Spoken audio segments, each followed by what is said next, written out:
Oi pessoal, tudo bem com vocês? Aqui quem está falando é a professora Daiane.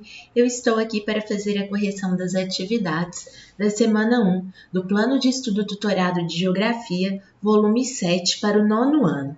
Pessoal, antes de fazer a correção, deixo aqui o convite para que assistam a aula em que eu explico os conteúdos da semana.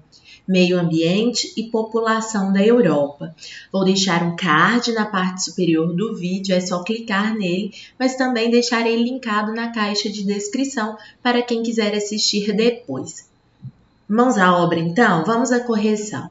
Observe atentamente o gráfico abaixo, ele representa parte da realidade demográfica da Europa. O título do gráfico ficou aqui na parte de cima, evolução etária da Europa, e o gráfico ficou aqui abaixo. Eu gostaria que vocês observassem que nós temos o eixo vertical, que representa a porcentagem demográfica, e no eixo horizontal nós temos alguns países europeus. Nós temos 3 colunas para cada país. Essa tonalidade representa a porcentagem populacional na década de 70, essa tonalidade nos anos 2000 e a tonalidade mais clara, a projeção para 2030, pois ainda não chegamos lá. Para resolver o exercício número 1, observem o que era preciso fazer.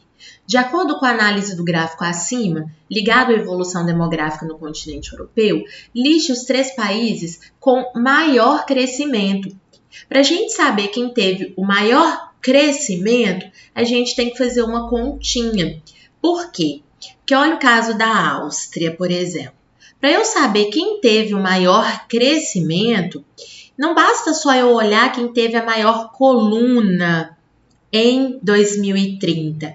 É preciso saber quem cresceu mais de 2000 para 2030. Então, nesse caso, a gente tem que fazer uma subtração do valor apresentado como projeção em 2030 e do valor observado para o ano de 2000. E a gente tem que fazer isso para todos os países. É lógico que aqui a gente vai aproximar alguns valores. E aí eu fiz o cálculo, já apresento aqui para vocês. No caso da Áustria, nesses 30 anos, no intervalo de 2000 a 2030, o crescimento foi de 17,5%, da Alemanha foi 21%, da Bélgica 17%, da Suécia 11%, do Reino Unido 13,5%, França 15%, Irlanda 10,5%, Dinamarca 15%, Grécia 15%, Itália 19%, Holanda 17,5%, Espanha 13%, Portugal 16%, Finlândia registrou um crescimento de 22,5% e a Polônia 17,5%. Vocês devem observar esses asteriscos que eu coloquei na frente da Finlândia com 22,5%, na frente da Alemanha com 21% e na frente da Itália com 19%. Por quê? Porque aqui eu já identifiquei os 3 países que tiveram maior crescimento nesses 30 anos projetados aí de 2000 a 2030. Então, a resposta é Finlândia, Alemanha e Itália. Vamos ao número 2. Liste os 3 países com os menores percentuais em 1970 e apresente de modo aproximado. Então, era olhar no gráfico. Vamos lá em 1970, que seria esta tonalidade aqui.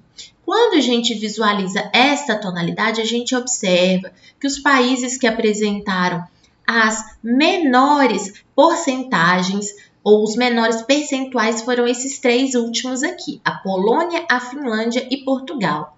A Polônia teve um valor aproximado aí de 12,5%, ok? A Finlândia, eu aproximei aqui o valor, como vocês podem ver, está próximo aqui do 15%, tá vendo? Mas não chega a 15%, então eu coloquei 14%. E Portugal, sim, está quase em cima desta linha aqui, que representa 15%, então foi o valor que eu coloquei aqui. Conclusão, Polônia, Finlândia e Portugal tinham os menores percentuais populacionais, sendo eles 12,5%, 14% e 15%. Vamos ao número 3. A poluição do ar é um dos maiores problemas ambientais do nosso tempo. De acordo com o novo relatório da Agência Europeia do Ambiente, EEA, a poluição do ar é agora responsável por 1 em cada 8 mortes na Europa. Veja o mapa abaixo de evolução da poluição da Europa em tempos de Covid.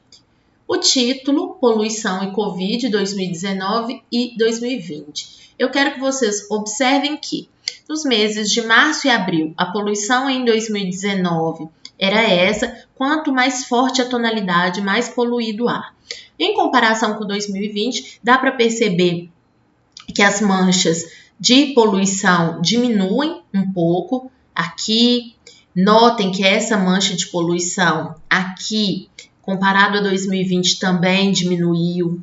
O mesmo aqui, olha, a mancha que era muito forte também diminuiu.